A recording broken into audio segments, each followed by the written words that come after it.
Exercise 7.3 और उसमें question number 20 integration of cos 2x upon cos x plus sin x whole square dx। तो यहाँ पर हम क्वेश्चन में कैसे सोचना स्टार्ट करें, तो न्यूमरेटर में हमें गिवन है cos ऑफ 2x, डिनोमिनेटर में है cos x plus sin x whole square. इसका मतलब एंगल में डिफरेंस है, ऊपर 2x है, डिनोमिनेटर में x है, सभी जगह पर सेम एंगल होना चाहिए। तो फिर हमने जो cos 2x है उसका फॉर्मूला यूज कर लिया, और वो भी cos एंड sin दोनों में, क्योंकि डिनोमिनेटर में cos एंड sin दोनों प्रेजेंट है। तो फिर हमने फॉर्मूला यूज किया cos 2x का, और वो फॉर्मूला है cos square x minus sin square x। Denominator में cos x plus sin x whole square. अब ये जो cos square x minus sin square x है, इनके फैक्टर निकालेंगे हम a minus B and a plus B से। तो ये फैक्टर हो गया cos x minus sin x, और फिर जो सेकेंड फैक्टर है वो होगा cos x plus sin x। Denominator cos x plus sin x whole square dx। अब यहां से cos x plus sin x one time cancel हो गया, और उसके बाद अगर हम डिनोमिनेटर में देखते हैं cos है तो cos का डिफरेंशिएशन क्या होगा, माइनस साइन।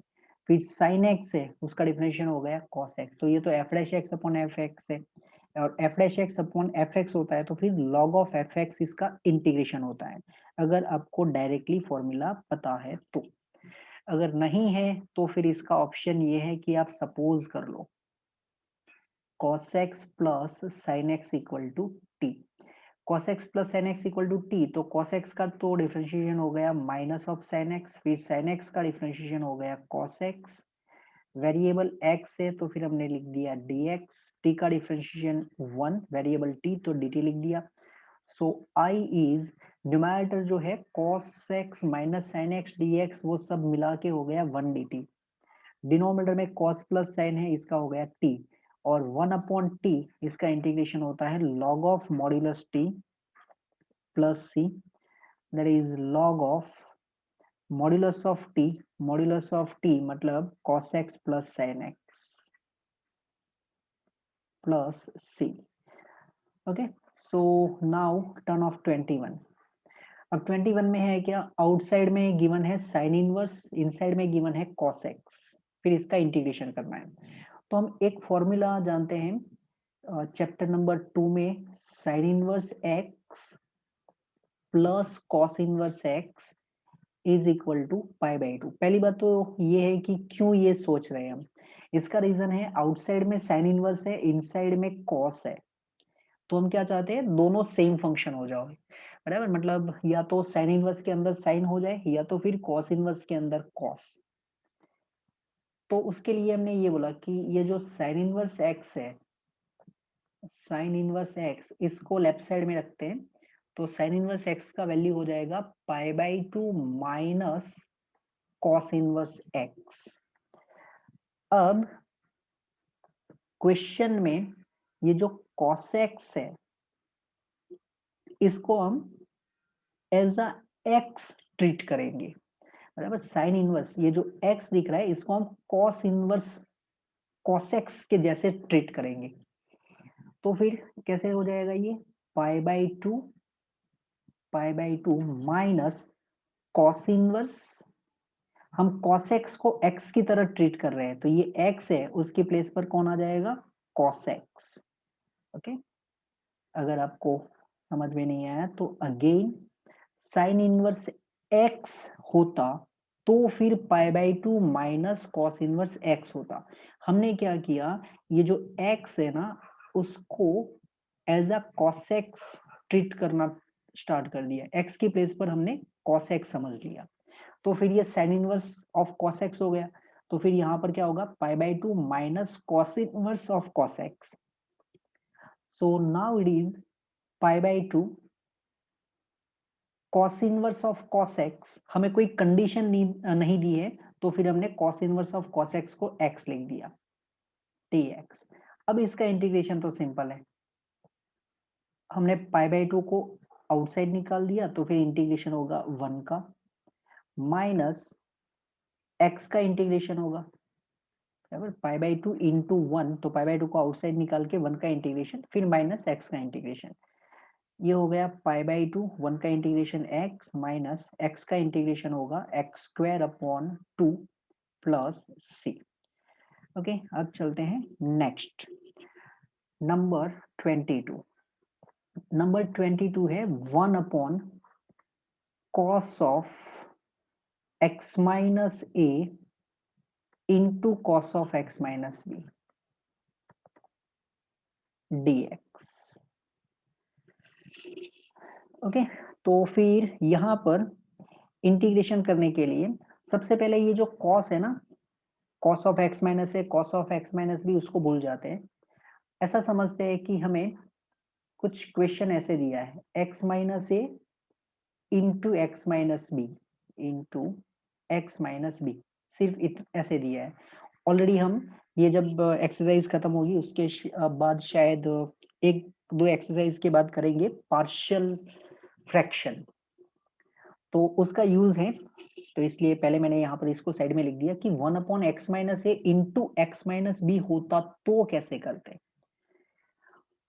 तो फिर अगर ये जो x माइनस ए है एंड x माइनस बी दोनों में x का पावर तो इक्वल है, 1 पावर है, बराबर, और उनका जो कोएफिशिएंट है वो भी सेम है, x का कोएफिशिएंट 1 है फर्स्ट ब्रैकेट में भी, सेकंड में भी 1 है, दोनों में पावर भी इक्वल है। और उसमें से हमने क्या किया है, माइनस ए मतलब a को माइनस किया है, b को माइनस किया है, दो कांस्टेंट है। अगर हम ये दोनों को सब्ट्रैक्ट कर लेते हैं, x minus A and x minus B, ये दोनों को हमने सब्ट्रैक्ट कर लिया, तो सब्ट्रैक्ट करने पर हमें क्या मिलेगा, b माइनस ए मिलेगा। और ये जो b माइनस है वो तो क्या होगा, कांस्टेंट, क्योंकि इनके पास तो x ही नहीं है। अगर हमारा क्वेश्चन ऐसे होता तो फिर वेरिएबल तो x होगा, b माइनस ए तो कांस्टेंट होता है। तो आप कोई कांस्टेंट से तो मल्टीप्लाई एंड डिवाइड कर सकते हैं, जो ऑलरेडी हम आगे कर चुके हैं, जहां पर साइन इंटू कॉस आता था तो हम मल्टीप्लाई एंड डिवाइड बाय 2 कर लेते थे। तो फिर हम कांस्टेंट से तो मल्टीप्लाई एंड डिवाइड कर सकते हैं, तो फिर मैंने ये सोचा कि b माइनस ए से मल्टीप्लाई एंड डिवाइड कर लेते हैं, बराबर, ऐसा कर सकते हैं। फिर क्या, तो 1 अपॉन बी माइनस ए तो आउटसाइड है। फिर ये b माइनस ए हमने कैसे जनरेट किया था, तो b माइनस ए को हमने जनरेट ऐसे किया, x minus a minus x minus B करके ऐसे जनरेट किया था। और जो हमारा डिनोमिनेटर है वो तो अब चलता रहेगा, x माइनस ए into x minus b. Actually हमने क्या किया, न्यूमरेटर में नंबर ऑफ टर्म इंक्रीज कर लिए, बराबर, x minus a minus x minus B, तो ये दो टर्म का सब्ट्रैक्शन हो गया। डिनोमिनेटर में ये दोनों मल्टीप्लिकेशन में, तो फिर हम डिनोमिनेटर सेपरेट कर सकते हैं। अगर हम डिनोमिनेटर सेपरेट कर लेंगे तो x माइनस ए के डिनोमिनेटर में जब ये दोनों टर्म आएंगे तो फिर क्या होगा, 1 अपॉन एक्स माइनस बी, क्योंकि x माइनस ए कैंसिल हो जाएगा। फिर माइनस x माइनस बी के डिनोमिनेटर में जब हम दोनों को लेंगे तो 1 अपॉन एक्स माइनस ए हो जाएगा। और फिर 1 अपॉन एक्स का इंटीग्रेशन तो हम जानते हैं, तो बिल्कुल इसी तरह का प्रोसेस हम यहां पर भी अप्लाई करना चाहते हैं क्वेश्चन में। ओके, तो अब हम कॉस है तो फिर कॉस के हिसाब से सोचेंगे। एक और चीज यहां पर अगर आपने नोटिस की तो मैंने क्या किया, x माइनस ए को कट कर लिया, x माइनस बी को रहने दिया, मीन्स हम एक साथ दोनों को कट करना नहीं चाहते, हम 1 बाय 1 कट करना चाहते हैं। एक बार x माइनस ए कट हो जाए, दूसरी बार x माइनस बी कट हो जाए, तो फिर हमारा 1 अपॉन लीनियर फॉर्म मतलब कन्वर्ट में आ जाए। ओके, तो फिर यहाँ पर भी हम ऐसा ही सोचेंगे कि दोनों को साथ में कट नहीं होने चाहिए, बराबर, अदरवाइज वो ही वापस तकलीफ चालू रहेगी। तो फिर हम दोनों को साथ में कट होने देना नहीं चाहते हैं, तो उस हिसाब से भी कुछ सोचेंगे। तो यहाँ पर हमने लिख दिया cos of x minus A into cos of x minus B, जो गिवन था वो लिख दिया। न्यूमरेटर में हमने क्या सोचा था, b माइनस ए, तो ये b माइनस ए तो मैंने बताया कांस्टेंट है, तो उससे तो आप मल्टीप्लाई एंड डिवाइड कर सकते हैं, तो ये मैंने b माइनस ए लिख दिया। अब ट्रिगोनोमेट्री है, या तो फिर यहाँ पर मैं साइन लिख दूं या तो फिर यहाँ पर कॉस लिख दूं, मतलब कॉस ऑफ बी माइनस ए या तो फिर साइन ऑफ बी माइनस ए, क्या लिखना चाहिए? तो मैंने जैसे बताया कि हम ऐसा नहीं चाहते कि दोनों कॉस एक साथ कैंसिल हो जाए। अब दोनों कॉस एक साथ किसकी फॉर्मूला में आते हैं? कॉस की फॉर्मूला में, क्योंकि अगर हम cos of alpha minus beta का फॉर्मूला लिखेंगे तो उसका फॉर्मूला होता है cos alpha cos beta plus sine alpha sign beta, दोनों कॉस एक साथ आएंगे। Sine alpha sorry cos alpha plus beta होता तो भी वही होता, दोनों कॉस साथ में आते हैं।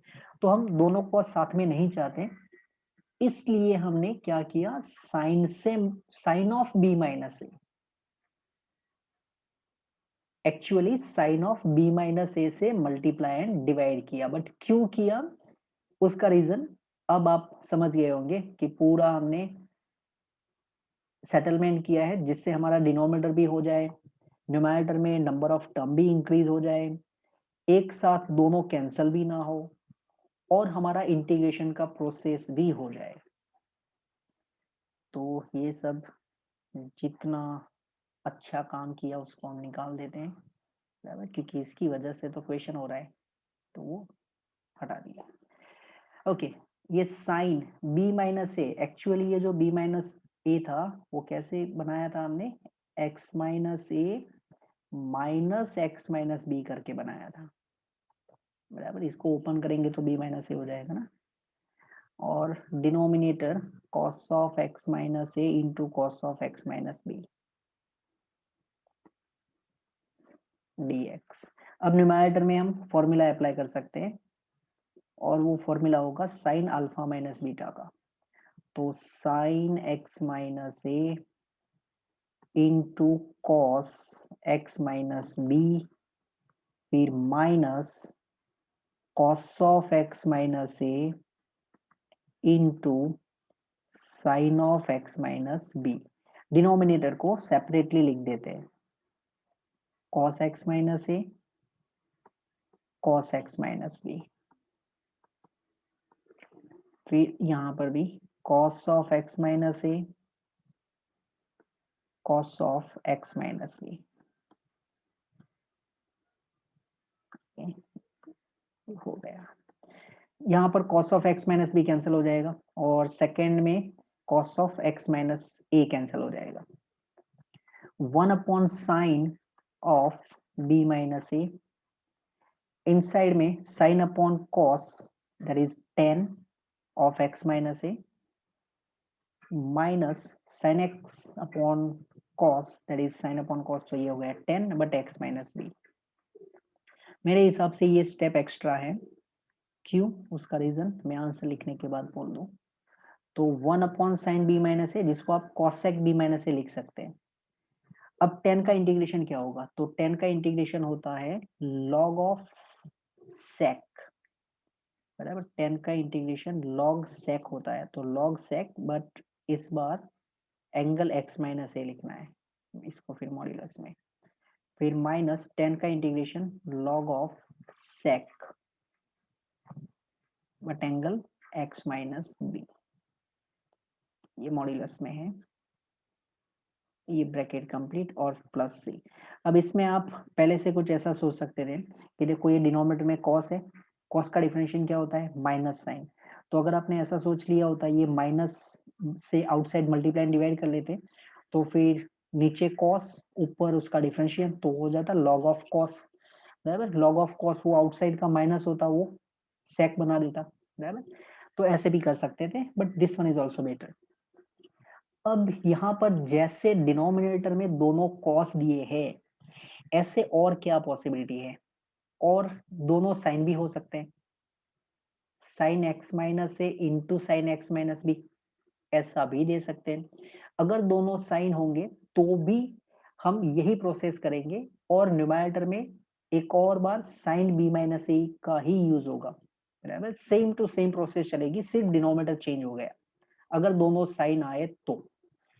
फिर एक और पॉसिबिलिटी ये होगी कि एक साइन आया और दूसरा कॉस आया, एक साइन और फिर दूसरा कॉस आ गया, तो फिर हम क्या करेंगे, ये जो न्यूमरेटर में साइन बी माइनस है ना, उसकी प्लेस पर हम कॉस बी माइनस ए को अरेंज करेंगे, बराबर, इतना चेंज होगा। अगर दो एक साइन और एक कॉस आया तो न्यूमरेटर में साइन नहीं कॉस अरेंज करना होगा, बराबर, क्योंकि कॉस की फॉर्मूला में दोनों कॉस साथ में आएंगे, हमें साइन कॉस अब साथ में नहीं चाहिए।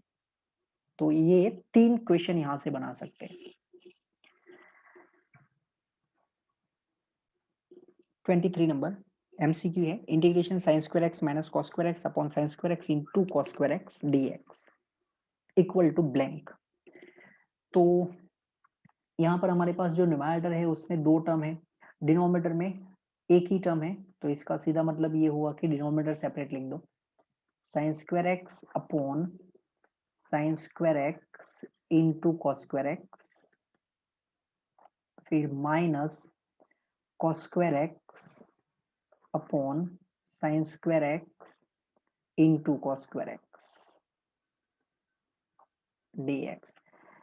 फर्स्ट में sine square x cancel 1, second में कॉस स्क्वायर एक्स कैंसल, तो न्यूमरेटर में 1। Now integration 1 upon cos square x that is sec square x minus 1 upon sine square x, तो 1 अपॉन साइन स्क्वायर एक्स ये हो गया cos x square x. और ये दोनों का इंटीग्रेशन हम फॉर्मूला जानते हैं, सेक स्क्वायर एक्स का इंटीग्रेशन होता है tan x, फिर माइनस cos x स्क्वायर का integration minus of cot x होता है plus c। So answer is tan x minus minus plus cot x plus c। So answer is tan x plus cot x। 24 में है numerator में e raise to x into 1 plus x और यहाँ पर है cos square x into e raise to x. तो अगर trigonometric function के अंदर अदर देन x कुछ भी दिखता है तो फिर वो सपोजिशन में चला जाएगा। तो हमने सपोज कर दिया x into e raise to x equal to t. अगर हम x into e raise to x को t सपोज कर लेते हैं तो फिर इसका डिफरेंशिएशन प्रोडक्ट रूल यूज होगा, x e raise to x का differentiation e raise to x ही होगा, फिर plus e raise to x को हमने छोड़ दिया, x का डिफरेंशिएशन कर लिया 1, वेरिएबल x था तो हमने लिख दिया dx, राइट साइड में t का डिफरेंशिएशन 1, वेरिएबल t है तो dt लिख दिया। अब यहाँ से ई रेज टू एक्स कॉमन निकल जाएगा, ई रेज टू एक्स कॉमन निकलने पर x प्लस 1 dx बचेगा और इसका वैल्यू dt है, और वही हमें एग्जैक्टली न्यूमरेटर में गिवन है e raise to x into 1 plus x dx, तो इसकी प्लेस पर तो आ गया 1 dt। डिनोमिनेटर में cos square x into e raise to x था उसको हमने t लिख दिया था, तो 1 upon cos square t, 1 upon cos square t कितना हो जाएगा sec square t dt। Sec square t का इंटीग्रेशन होगा tan t प्लस सी। अब हमें tan t का वैल्यू रिटर्न करना पड़ेगा, वो है x into e raise to x plus c. तो हमारा आंसर कितना हो गया option B, this one is correct.